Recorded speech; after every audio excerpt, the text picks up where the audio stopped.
அமீர் கான் சாரோட எப்படி அவர் கை கோர்த்தார் அப்படிங்கிற ஒரு விஷயம். அந்த படம் எப்போ நடக்கும்? அண்ட் அதுக்குரிய கிராஃப் எப்படி இருக்கும்னு இல்ல நினைக்கிறீங்க? அமீர் கான் படம் இப்ப நடக்காது. என்ன ஓகே. இன்னொன்னு பார்த்தீங்கன்னா, இப்ப அமீர் கான் ஒரு மிகப்பெரிய நடிகராக இருந்தாலும், ம். சென்னையோட வந்து அவருக்கு வந்து ஒரு நெருங்கிய தொடர்பு இருக்கு. தொடர்புங்கிறது ம். அர்த்தம் என்ன அப்படின்னா, நீங்க கூட கேள்விப்பட்டிருப்பீங்க. அவங்க அம்மா வந்து ஒரு ஆமா. விஷ்ணு கேன்சர் மாரி ஏதோ ஒரு நோயால் பாதிக்கப்பட்டு அவங்களுக்கான ட்ரீட்மெண்ட்டே இங்க தான் வந்து ஆமா.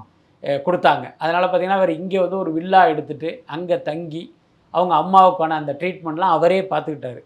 வேலையெல்லாம் ஒத்தி வச்சுட்டு, ம். இங்க வந்து பார்த்தாரு. அதுக்கு முன்னால உள்ள ஒரு கதை என்னன்னா, லகான் படம் பண்ணாங்கல்ல. ஆமா. லகான் படம் பண்ணும்போது பார்த்தீங்கன்னா, அவர் ஏஆர் ரஹ்மான் தான் அதுக்கு மியூசிக்கு. அவர் தானே ஆர்ஆர் பண்ணணும். ம். ம். அந்த ஆர்ஆர் பண்ணும்போது அமீர் கான் வடபழனியில இருக்கிற ஒரு சாதாரண ஹோட்டல்ல, அதாவது பெரிய ஸ்டார் ஹோட்டல்லாம் கிடையாது. ம். ம். ஒரு 3 ஸ்டார் ஹோட்டல்ல தான் தங்கியிருந்தாரு.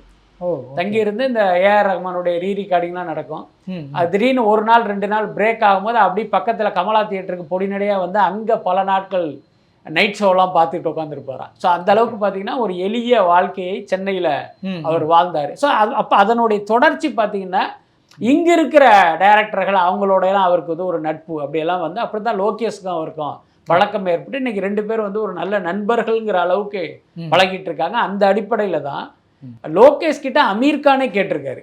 ஏன்னா ஓகே. என்னைய வச்சு உங்க ஸ்டைல் வந்து எனக்கு ரொம்ப பிடிச்சிருக்கு. ம். அதனால என்னைய வச்சு நீங்க ஒரு படம் பண்ணுங்க.